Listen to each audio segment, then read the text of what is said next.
Welcome, welcome, welcome. Come on in the room. Come on in the room. Let me know you're here. Welcome to another episode of Tisa's Rants and Musings. We have a show for you tonight, ladies. Hey, I need the ladies in the house. All right. If you're scrolling, I need you to stop if you're a sister, and I need you to listen to today's show.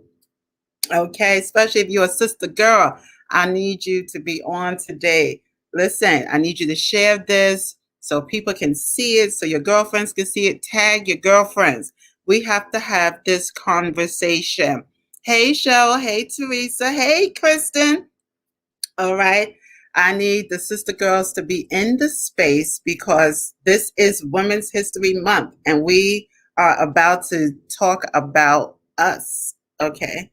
Womanism, what that means, and especially for Black women. So come on in, sister girls. Come on in. Tag your girlfriend. Share this episode on your page. And definitely be sure to connect with me on YouTube. Subscribe to my channel because I never mention it. And they tell me all the time I'm supposed to be mentioning these things. Hey, Nakisha. All right, come on in the room. You know, I give a few minutes for people to get in the space so that we don't start without you. But I want to give my two guests as much time as possible for us to explore this conversation, which you know is big enough for us to have part 3, 4, 5, 6. You know how that works with us on this show anyway. All right. But we're going to try to be good and keep as much as we can in it. So come on in. Come on in. All right. And hey, Krista, let's talk about this womanism because it's Women's History Month and it's our time to talk about us and what's important to us. And so this is what we want to do tonight. So glad you guys are on. All right. I got 9:02. Y'all know I'm so impatient. I just be wanting to get to the conversation. Okay, I would give you 30 more seconds. Whoever's in the room is going to be in the room and they could come on in when they come on in. Okay, but we have to get to this conversation. All right, I got 9:03. We's getting started.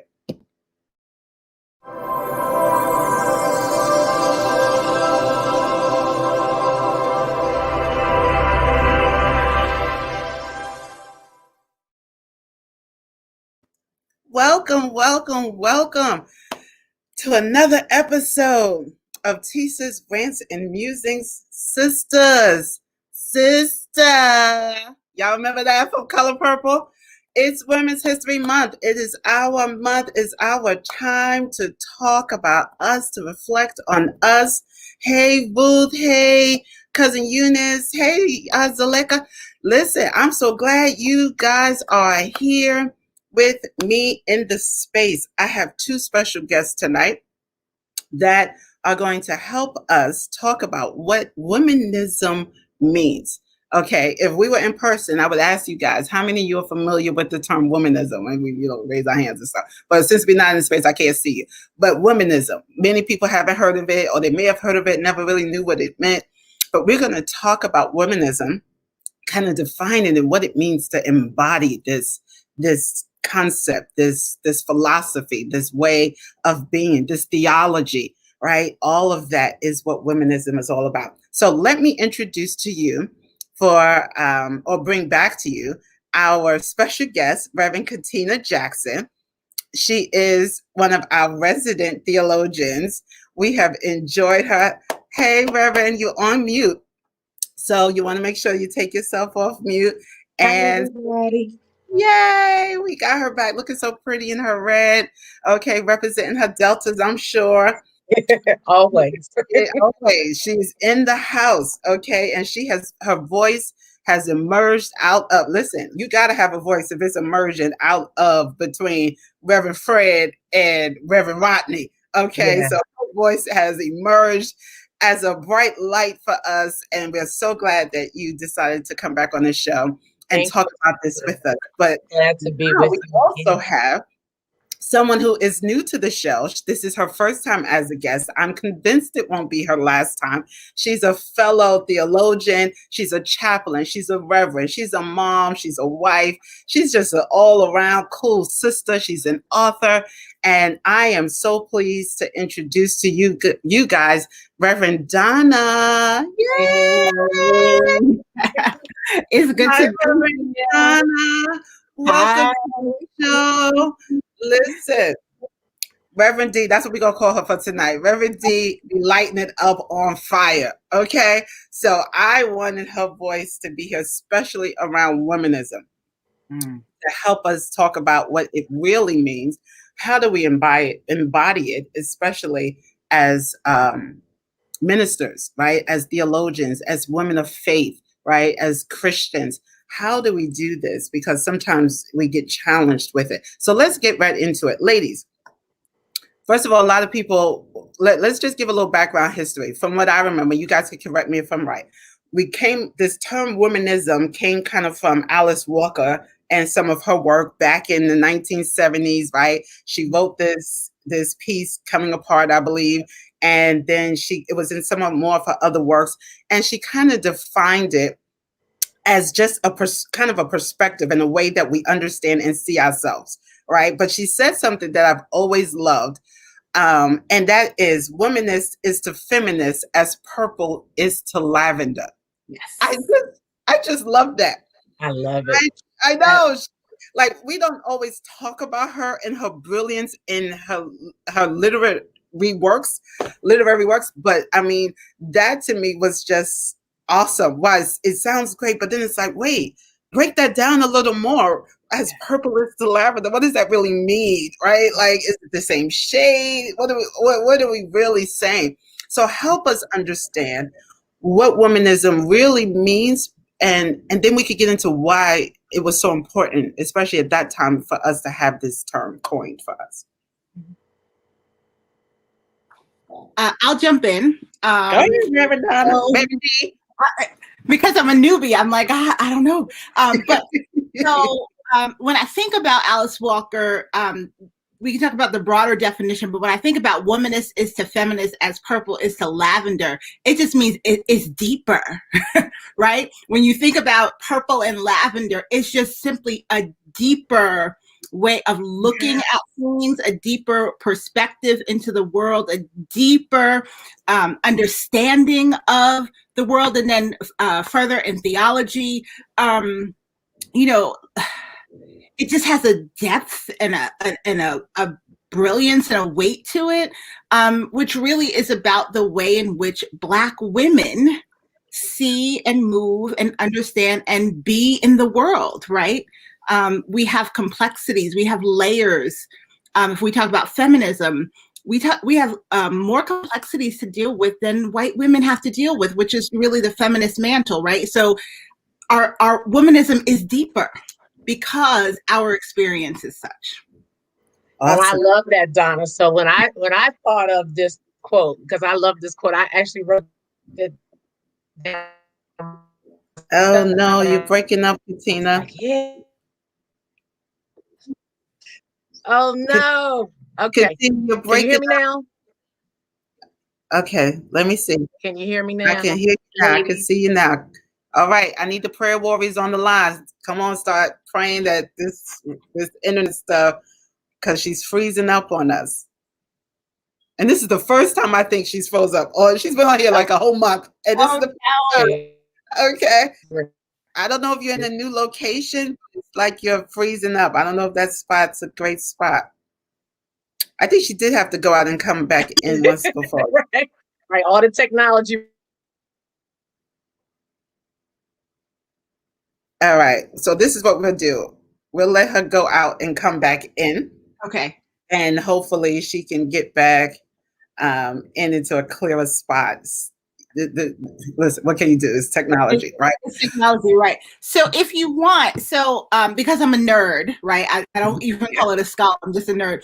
I have pulled out Alice Walker's definition of womanism. So while we wait for Chisa, I don't know if you want me to just lift it up so people can hear it, what Alice Walker said herself in terms of the definition. So in Search for Our Mother's Gardens, she wrote Womanism from Womanish, a Black feminist or feminist of color, from the Black folk expression of mothers to female children. You act in real womanish, right? We know that, like a woman. Right. Referring to outrageous, audacious, courageous, or willful behavior. I'm going to skip a little bit. The second part of the definition, appreciates and prefers women's culture, women's emotional flexibility, values tears as a natural counterbalance to laughter, goes on. And the third part of the definition, which I love so much, if I can read, loves music, loves dance, loves struggle, loves the folk, loves herself regardless. And then finally, womanist is to feminist as purple is to lavender. It's deep. I love it. I love it. And I'm getting you freezing just up a little bit. Oh, and no. Tina is back, but she still look, what a great face to be frozen on, right? It's beautiful. This is not happening. Face to be frozen on. Oh no, she's still freezing. Okay, but listen, what you said was just so, and again, that's Alice Walker really talking about it. And she's kind of our foremother who has kind of given us this term that we've been able to take and grow with. Mm-hmm. So let's bring it though into the context of why it's so important for us now, right? Because I think sometimes we've gotten further removed from the plight of what was happening back then, and we don't feel that we're in the same day and age, But the reality is, when I think about how in 2020, well, let's even before 2020, the first time Trump ran, the majority of white women voted for him, even though he was a known sex offender and all the stuff that he had done. Talk about it. White women voted for him, right? Mm-hmm. Even against Hillary. Yes. They voted for Trump. Yeah. And swing around to now, 2021, really. We have white women once again voting as a majority for Trump. Yeah. And so part of what created this womanist thinking and this need for womanism is because we were left out of the feminist movement, right? When we talk about the suffrage and all of that, what white women wanted us to participate, but they didn't want to put our needs on their agenda. That's right. They wanted representation, but they didn't want the reciprocity of what that representation would mean. That's right. And what's been sad is that we're still in this day and age that we are all good as sister girlfriends on the job. Hey, girl, with our white sisters. But then when it came down to the plight of our people, they went with race over gender. That's right. That's right. We have never been a part of their agenda. Yeah. Yeah. Absolutely. Absolutely. And it's interesting because, it's really about where the rubber hits the road, right? And one of the parts of the definition of womanism that I didn't read is that womanists are not separatists, right? We think communally. We think about ourselves and broader than ourselves, but for reasons of survival. If we need to be separatists, we're separatists, right? But for the most part, it's a broad and communal theology that centers the voices of Black women. But as you said, the reciprocity wasn't there, right? And so you have women who are, white women in particular, who are under the thumb of patriarchy, but their whiteness affords privilege that they're not willing to depart with, right? And so they vote in that way. If we're talking specifically about the election, they vote in that way and overwhelmingly voted for Trump more in 2020 than in 2016. And he did worse. And they came out even more in droves for him in 2020. Yes.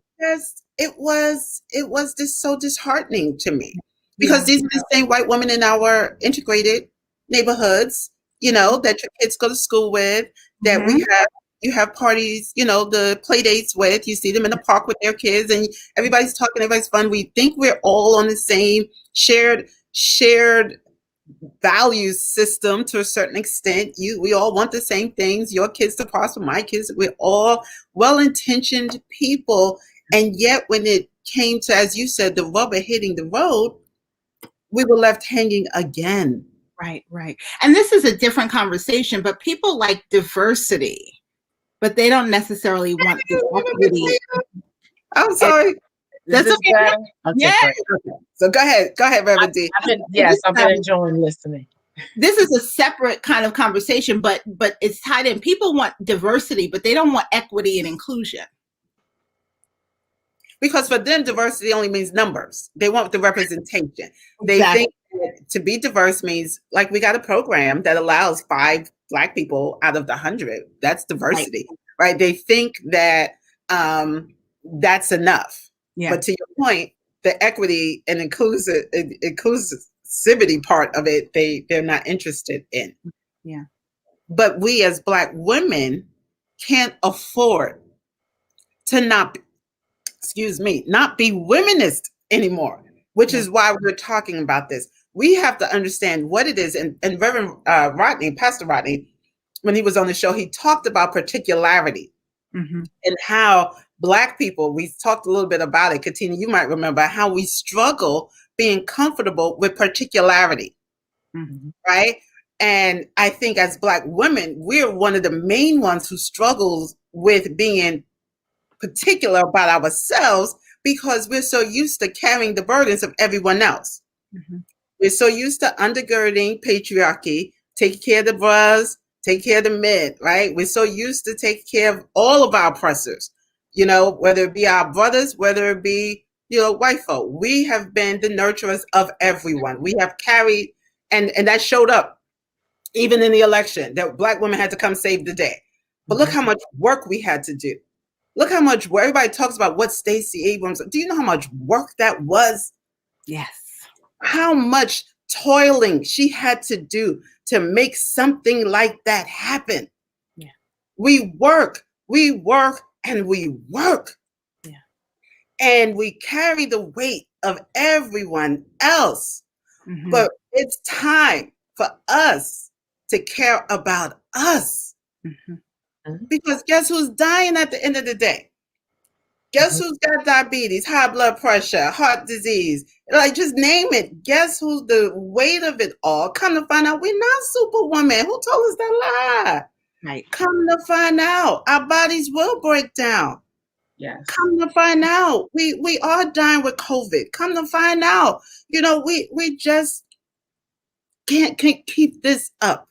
Yeah. So we gotta somehow, and you guys help us. How do we get in our minds that what it means when we talk about particularity when it comes to womanism? What does that even look like? Come on, Reverend Catina, since we missed you a little bit. When I think of womanism, it takes me back to when I started studying womanism versus feminism in my undergraduate years at Hampton University. And I gravitated to the authors like Bell Hooks, Nikki Giovanni, Maya Angelou, Phenomenal Woman, Still I Rise, the beauty and the essence of what it means to be a Black woman. And Toni Morrison said something that I resonated with, which is why I gravitated from feminism to womanism, which is that we still honor and uphold and uplift the Black men in our community. We're still about protecting our Black men, because during this, during that time period, we saw a lot of, and still are seeing a lot of oppression of our Black men, the mistreatment of our Black men, not seeing our Black men as fully human. And so I've shifted from feminism to womanism and said, well, this is my space, because I can be fully human, fully woman, and still honor what it means to be Black in America. And so I think about in the 80s. Her name was Kimberly Crenshaw. Yeah, Kimberly Williams Crenshaw, who talked about the intersectionality of what's involved with womanism, that we're not just dealing with our femininity, our womanhood, our gender oppression, but we're also dealing with race. We're dealing with class domination. We're dealing with white patriarchy. We're dealing with white supremacy. And so, as Reverend Donna was saying, the complexities of what it means to be purple. Not only is it deep and multi-layered, but it's bold and it's bright. It's in your face. We're here this is our voice. This is our human dignity, and we have a voice, and we will speak out. So we saw it in our literature with the likes of Sonia Sanchez and Lorraine Hansberry, Raisin in the Sun. I get so excited when I think about Sojourner Truth. And Go ahead with that essay, Ain't I a Woman? And then Bell Hooks came back and got inspired by her and said, yeah, Ain't I a Woman? And wrote her essay. So you saw us in the literary form, and then we fast forward, we can see in the hip hop culture, we got Queen Latifah and Little Kim and Mary J. Blige saying, look, we have a voice here in our own culture. We have a voice and we will be heard. But when I think about womanism now, I think about the Black girl magic. I know we need to go into the theology, but just let me tell you guys how I kind of how I have evolved in my womanism. But Black girl magic, it just epitomizes the human dignity and the beauty and the essence of who we are, not just physically, but emotionally, spiritually. It emphasizes the depth and breadth of who we are as women, and all of our glory, and all of our womanhood, and all of our sexuality, our sexual orientation, our sexual identification, however we define that womanism embraces all of that and says, yes, we have been oppressed. However, there is beauty even in the oppression. Recognize who we are. We have been, now this is the theology. Now I'm going to say, God said that we are fearfully and wonderfully made, with a serious reverence. The fearfulness is that when God created us as Black women, God said, I have reverently taken my time to form you and shape you in my image. And not just in humanity, but divinity. Right? Yes. I mean, just think about that. God said, fearfully, and wonderfully made. So womanism, to me, it makes me think of Katie Cannon, that says, we in all of our strengths, yet in all of our vulnerabilities, we are here. So I get excited when we start talking about womanism and juxtapose it to feminism, because feminism is just one aspect of gender oppression. But to what Reverend Donna was saying, there's other privileges afforded to the women who took up feminism. Like I think about in 1913, the women's suffrage movement, and how representing my sorority, Delta Sigma Theta, we were there, but we were there at the back of the march. They strategically and intentionally and deliberately put us at the back of the march, because the right to vote is for us women. And so then, fast forward, and you all were already talking about it. We look at what happened in 2016, and it's like you had a very capable, competent, highly qualified, elite education, experienced in politics, running up against a reality TV star. And feminists, you chose the reality TV star. And now we got over 500,000 people who have died from COVID-19 because you wanted a reality TV star. So feminism has lost a lot of credibility with me. And so I've always been, I moved towards womanism and feminism. Like there's nothing a feminist can say to me at this point, because we could have had we could have completely shattered the glass ceiling, shattered it by having the first woman of the superpowers of the entire planet in charge of this country, and they chose to pick a reality TV star with low IQ. Like, I just don't understand. And then they did it again. They chose him over a woman vice president. They chose him over, like, so I think we keep seeing, and this is why I keep saying, though, why we have to wake up and be comfortable with our particularity. We have to be comfortable being, and I always think of, when I think of particularity, Issa Rae's shirt that she wore that time to the Oscars, I think, and she said, "I'm rooting for everyone Black." Yes. There's no question about it. Right now, it's all about being Black, blackly, Black, Black, Black. Somebody else said that, and I quote that, right? Yes. All things Black right now. And it's not because we want to diminish our sisters who are Caucasian, or diminish who they are. It's because we can afford not to be about what the needs of the Black, not to have an all Black agenda. Because when anything hits the country, we're the first ones to where it gets like it wipes us out. COVID wipes us out. Yeah, yeah. I've seen a couple of things that I want to talk about. One is that it's been said, and I believe it's true, when Black women are not well, no one is well. Thank you. Right? Thank you. When we are not well, no one is well, right? But the flip side of that, and what I appreciate about what Reverend Catina was saying, is that because we are fearfully and wonderfully made, not even starting from a point of disease or illness, but recognizing that because we are created in the image and likeness of God, we have a right to flourish. We have a right to joy. We have a right to pleasure. And so for me, when you talk about particularity, I know some people have trouble with it. I don't, right? I am a Black woman. And part of it, I went to a predominantly white high school for high school. My graduating class was 70 people. There were 4 Black students, my prom date, my best friend, who's still my best friend, and Jew who lived around the corner from me. Like, I know what it is to be in white spaces, to be invisible, right? Yes. To be not seen. Then undergrad, went predominantly white school, PWI again, in an art department that had no context for who I was and what I was doing. And then I got to Howard and I was like, I'm in heaven.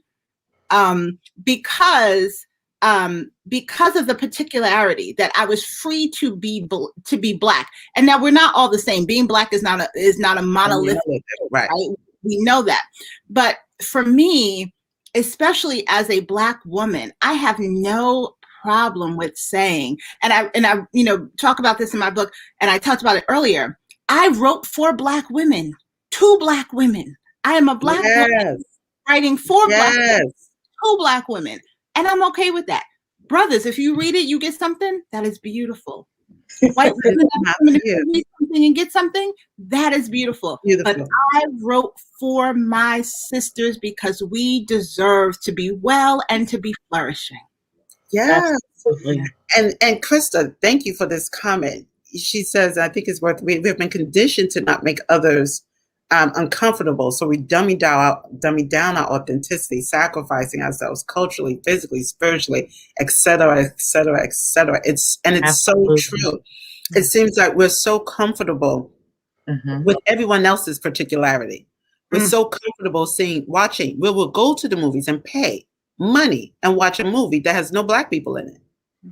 Like, it doesn't even dawn on us that there isn't a Black person. And like, we've done that for years, like, go watch a movie and it's a white love story.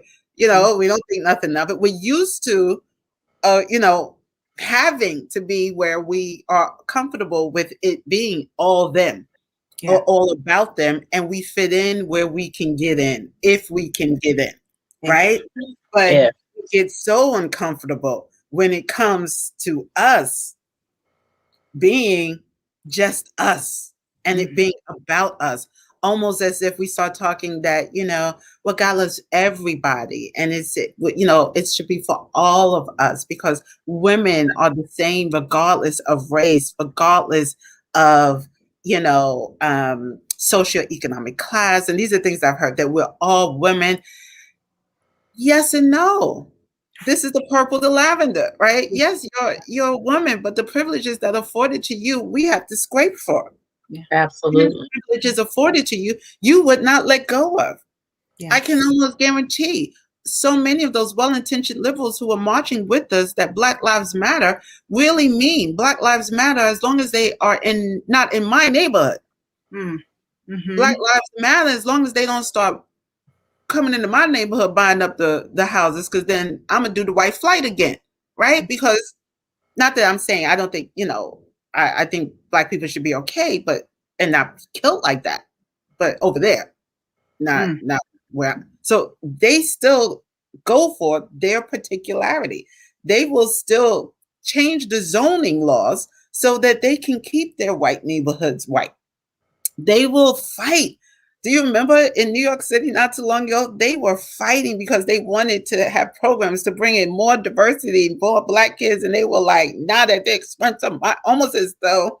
So my point is, we see everybody else being okay with caring about their agenda, which is really their supremacy or their place in the world most. We have to start recognizing we have to keep and care for our agenda first. We can't sacrifice our agenda.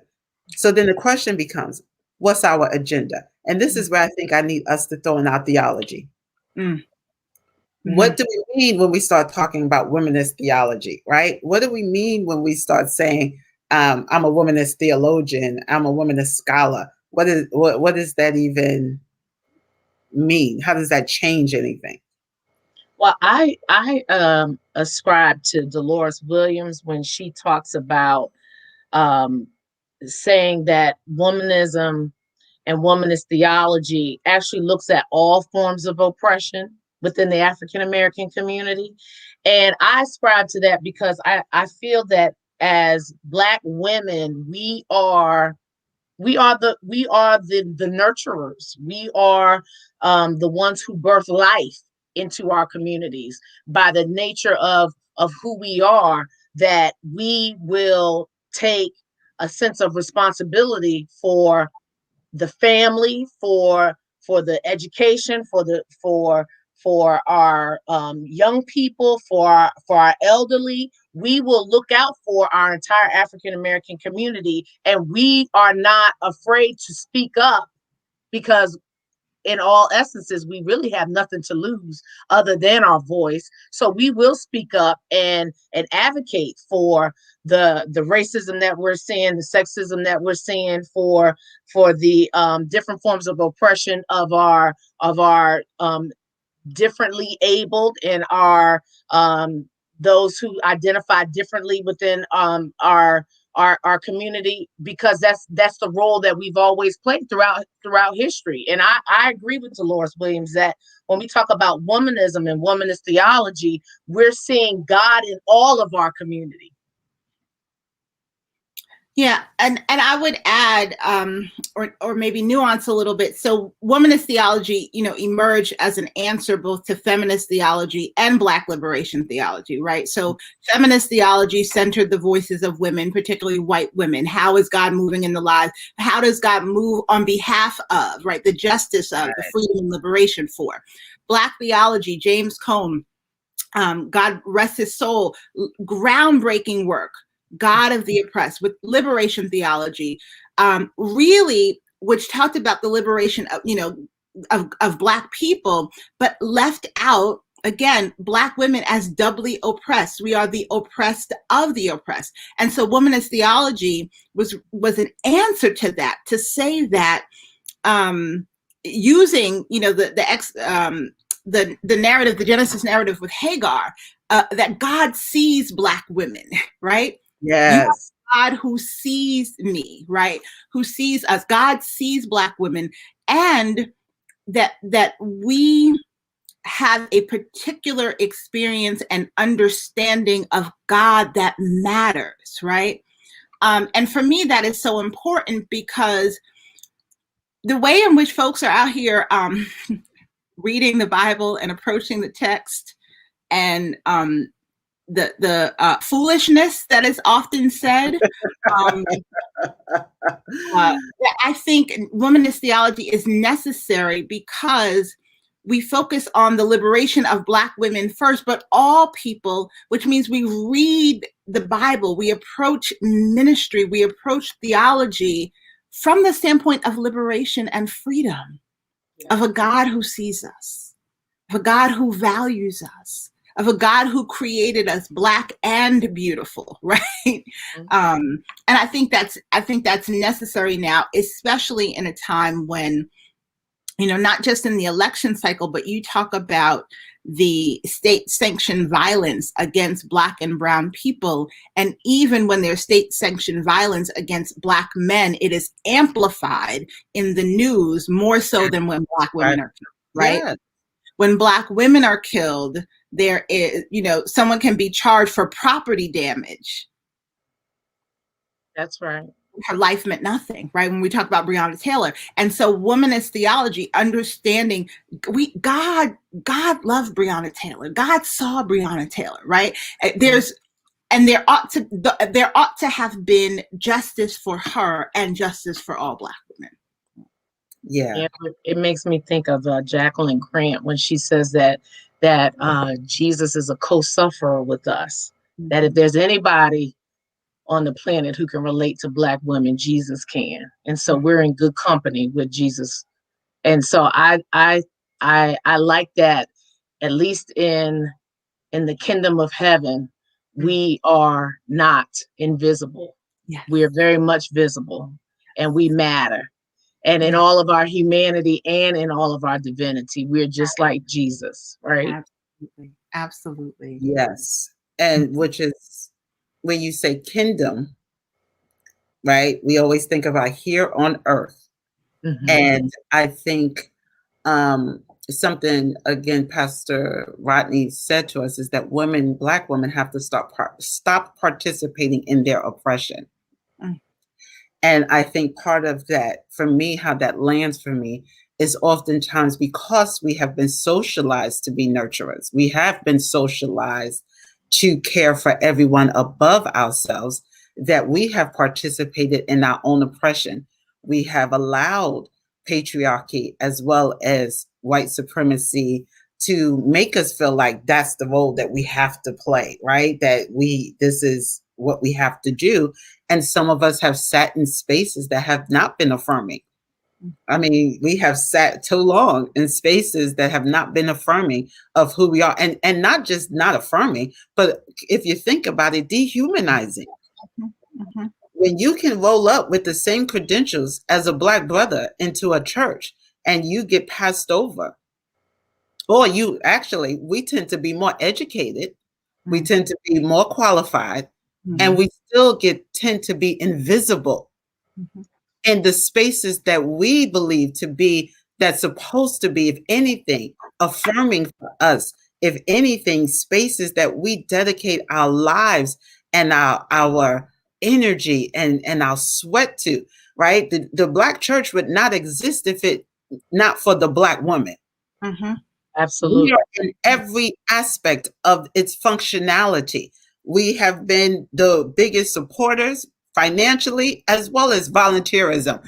We have been the backbone of the Black church, but far too often we are sitting in spaces where we are still, as Reverend D just said, invisible. Mm-hmm. Mm-hmm. We're there. We're on ministerial boards. We represent. There's diversity because we got two women ministers, but the opportunities aren't being afforded. Mm-hmm. And we're so. I think for me, I feel a sense of urgency to tell us that we have to, as Reverend Rodney says, open our eyes and stop participating in our own oppression. Like I'm not going to give you the stick to beat me in the head with. At some point, I have to wake up and recognize that, like Reverend Catina said, God sees me. Mm-hmm. When you think of Hagar, let's think of who Hagar was. Hagar had the ability to name God. Yeah, that's right. Yeah. Nobody else got that right. Yeah. Nobody else had the privilege to say they named God. Yeah. Mm-hmm. So, but talk about Esther. She is a perfect example of. I know Renita Weems, who I love her. She's a great womanist theologian. She dealt with Esther. Look at the power Esther held. Yeah. And I believe if God can do it for Esther, God can do it for us. And that she led her people out of oppression. Yeah. She was bold enough, purple enough, brave enough to go before the king and say, let my people go. And when I think of Esther and even Vashti, I love Vashti because she's like, shut all of you down. You were simple enough to say, I'm not going with you and your little drunk friends. I'm out. That's right. You will not sexualize me tonight. And I'm out. And she paved the way for Esther. But the beauty of that was that they were both leaders. Yeah. I'm really passionate about this topic, and Tisa knows this because I feel like because we are the pillar of all the community, not just in the Black church, but we are the pillar of the community, period. And I can assert that with fact and reality when we can see who the first African-American vice president of this country is. The full weight of womanism, the full weight of the Black woman in the community came together to support her. We brought all of our organizations out in full force to support this African-American woman becoming the first vice president of this country. And so when we put our minds to it, we make things happen. As the Reverend Donna said, when we're well, everyone's well. Well, when we're upset, everyone will hear our roar. And if we could just translate that into the Black church, that we can also lead in the Black church.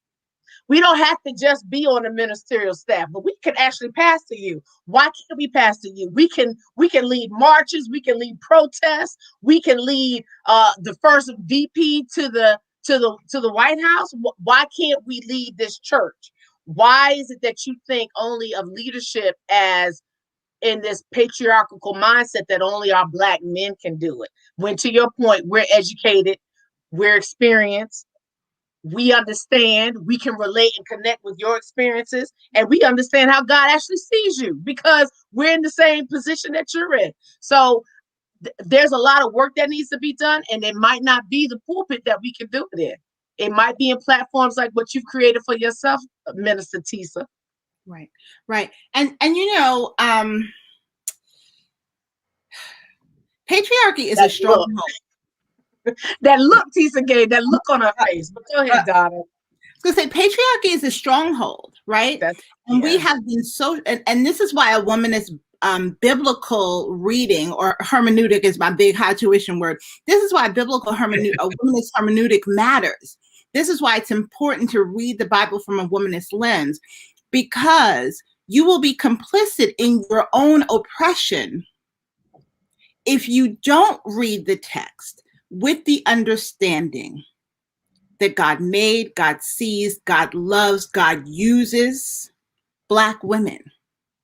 Because as much as I want to be mad at the woman who wouldn't vote for me to become senior pastor of a church, I really need to be mad at patriarchy, right? And all of the teachings that have been passed down. So it's important for us, like tonight, to teach differently, right? Yes. To look at the text differently, to present, I'm not even going to say an alternative view of God, because it's not an alternative view of God. It's just who God is. Yes, right? Jesus. To present this theology, and so that people understand the fullness of God, right?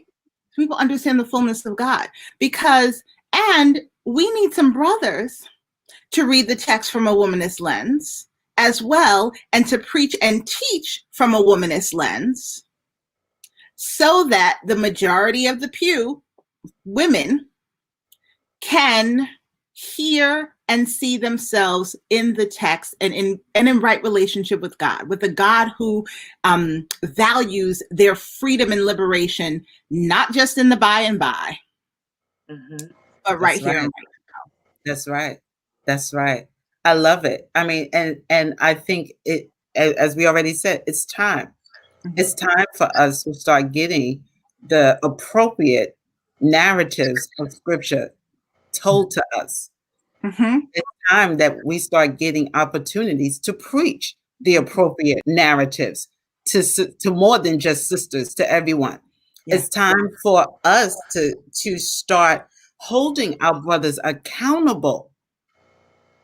When you talk about not being complicit, well, how do you not be complicit? And when we just sit there and it just like we just feel powerless, right? Well, what can you do? And then we're told by other women, your gift will make room for you. So it must not be God's timing that you. So you're socialized to believe that if it hasn't happened, it's because God didn't want it to happen. Versus the enemy is trying to block it from happening. Mm-hmm. I think a different prayer stance.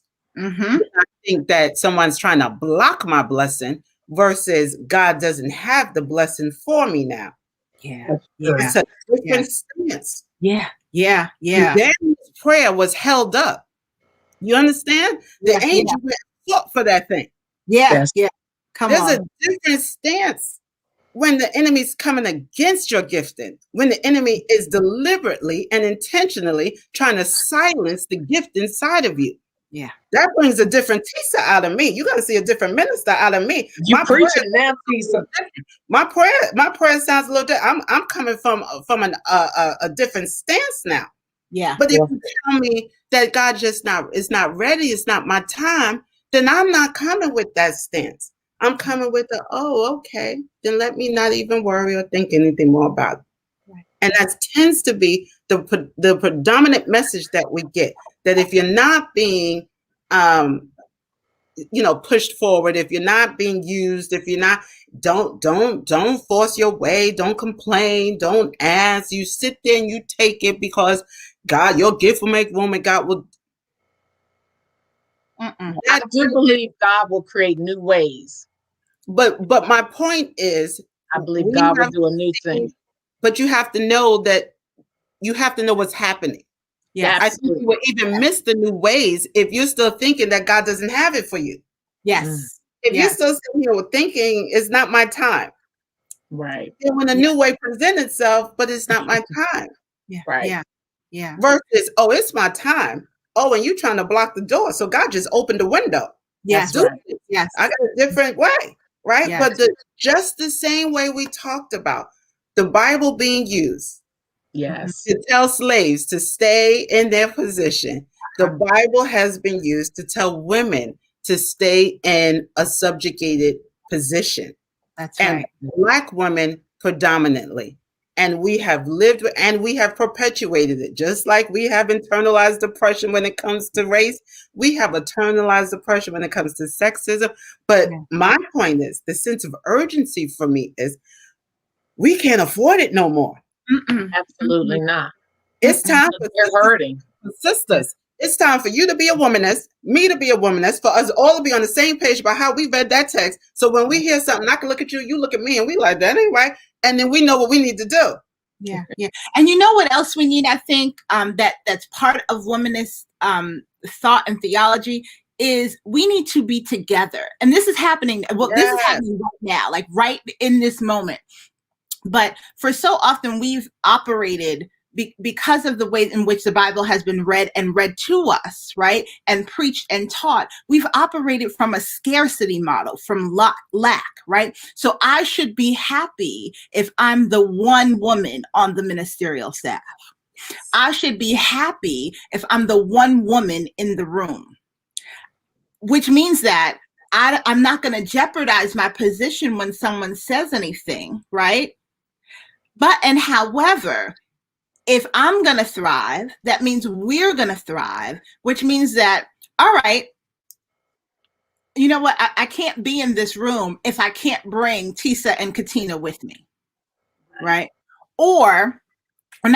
And creating spaces, right? As Catina was talking about, God is doing a new thing that it's not a scarcity model, but it's really, there's that song, Open Heaven, right? We're under an open heaven. God is doing a new thing. And for us to be able to say, God is doing a new thing and using Black women to do it. So not only am I not going to be in this room if my sisters can't be with me, but I'm going to create new spaces. Or if I'm invited to come someplace and I can't get there, I got somebody you can call, right? Absolutely. So that we are promoting each other, and we are making room for each other's gifts, right? My sisters, let me just ask you. I didn't mean to cut you off, Reverend D. Were you going to say something else?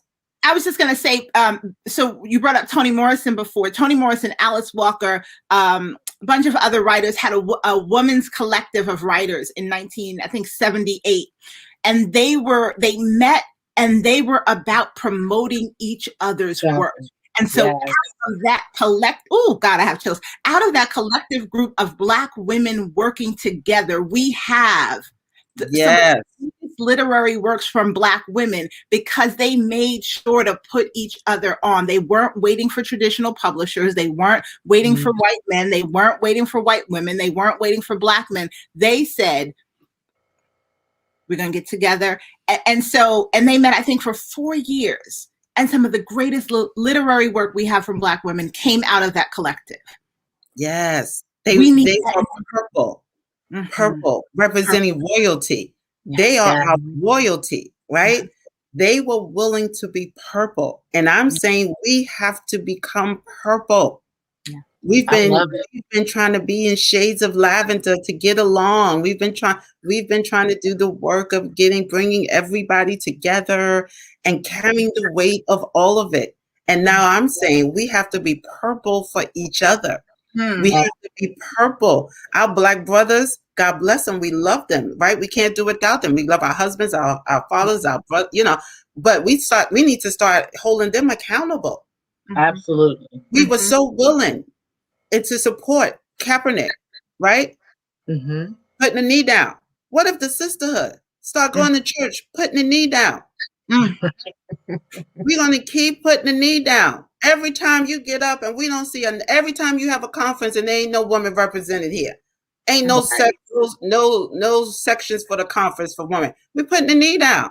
And our knee look like we're closing our pocketbook. Okay. Or don't show up. or we're not coming. We have then there power. would be no conference. We have power. If we understood our power, the same economic power we have for Gucci, all those stores, that when Black women start protesting with our dollars, we can change. Okay? If we start like this day and age where we see the sisterhood just sitting here dying on the pews, nobody cares, nobody's really doing. No, we're not doing that. Here's the issue, though. It becomes over spiritualized and theologized, and this is why part of why it doesn't happen. Because if I stop giving to support my oppression, then you question my relationship with God. You question my faith. You question my Christianity. You question my faithfulness to God, as opposed to my faithfulness, or really my lack of faithfulness to a death-dealing system, right? Because God is in the equation now, well, if you don't show up, it's because you don't love the Lord. No, I don't give to man. I give to God. First of all, God is rich in houses and land. You don't need near one of our dollars. Okay. And that's even theologically off, right? Our understanding of giving, right? Is that's a whole nother show. Okay. That's a whole nother show. But to your point, Reverend D, you're telling the truth. It would be, and we would feel it, even if nobody said it to us, because of how we've been socialized so much. We would feel guilty if we withheld money or we didn't show up. We still show up. We're going to do, we're going to go, but this is what we conditioned to do. Yeah. But it's not serving us. The hardest thing when you've been abused is to find boundaries. Black women have been abused. Whether we believe it or understand it or not, we've been abused by the Black church and patriarchy. how do we now start creating new boundaries with this relationship? My relationship with the church should not look like a DV relationship. Come on. I should not have this relationship with the church where I'm scared to go some Sundays because I don't know what's going to get thrown over the pulpit. I don't know what or who's coming, like this relationship and this oppression and this power and control dynamics that we see all the time. And all of this, it should not be this way. This is the stronghold. Mm-hmm. It is. So it's a stronghold. It's a stronghold. So how do we start creating boundaries? That's why the particularity is so important, because until you put yourself on your agenda, you're going to keep just thinking this is okay. Or we like to, like you said, spiritualize it. I'm going to just lead them to the Lord. It makes me think of Harriet Tubman, who said, I could have freed more slaves if they knew they were slaves. Right. So while they were waiting for the Lord to do it, the Lord was waiting for them to do. Go ahead. I don't send you Moses. Yeah. What you wait, like, why can't we come together and start holding more accountability and creating better boundaries for ourselves? Yeah. Well, I think when we start also embracing each other and our authenticity and our realness as women with each other, then I think it'll be easier to break down the patriarchy and to break down the system of domination over us. But first, it's about us as Black women coming together and being on one accord and encouraging and uplifting each other, and not allow the strongholds allow us to go at each other this way instead of uplifting each other so we can bring the whole system down. And the best way to divide and conquer is to create schisms and isms within each other.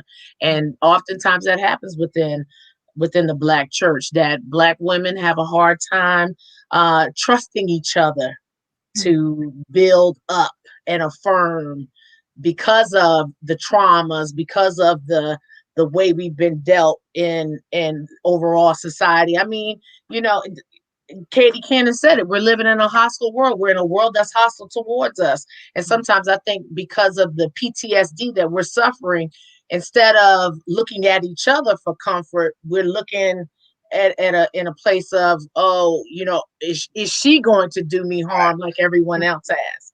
Yeah. So I think for us as women, spiritual leaders in the kingdom of heaven, Minister Tisa, Reverend Donna, myself, I consider at least my role to speak life into our women so that they can let go of these strongholds and these demons that so easily traumatize us, so that we can break free and embrace our womanism and our womanhood and our femininity, and that all that God created us to be in our humanity and divinity, so we can walk towards a new heaven and a new earth. And the new earth is whatever God so chooses to do with us in the Black church.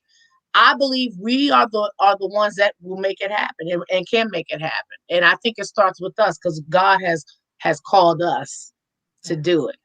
And God got the right warriors, because I don't mind speaking truth to power, and I will speak to a demon and tell a demon to take a back seat, because God has entered the room and God looks like us.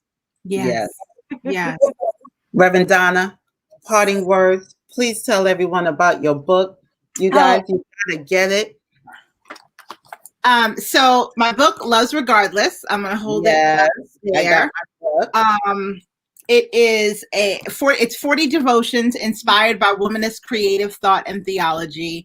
The title comes from Alice Walker's definition, that third part, loves the spirit, loves the moon, loves dance, loves regardless. And really it's about everything Reverend Catina just said. It's about us loving God, loving our, as I say, melanin magic sisters as ourselves, right? And part of why I wrote it was because as Black women, there's a lack of devotional material that speaks to us, that uses our voices, that amplifies our experiences, our talk. Karen Baker Fletcher asks the question, in her book, Sisters of Death, Sisters of Spirit, who is God in the lives of Black women? And so my aim in writing was to lift up who God is in the lives of Black women and to be a balm in this world that is so abrasive for Black women, and to remind us, as we've talked about, that Black women are not subhuman, not superhuman, but fully human and divine. And so, it's I've been told it's a beautiful and easy read, right? So it's not the heavy theological language from seminary, but that it really is 40 devotionals that you can read 40 days straight, one at a time, that will really uplift your soul. Thank you so much, Reverend Catina. As always, thank you so much for being on the show. Reverend D, you got to come back again and share with us. Of course, we can talk about this all day long. I'm just so honored that you both decided to share with us on tonight. You guys, you can definitely, again, get Reverend Donna's book on her website. I have it going on the ticker there at www.reverendonna.com/. You can get the book there. Thank you again. We'll see you guys next week. Thank you for participating, being a part of the dialogue. Ladies, my Black sisters, you need to be a womanist. Okay, go look it up, do some research on it, and remind yourself, because you can't afford not to be, but also because that's who God created you to be. Take care, and we'll see you next week.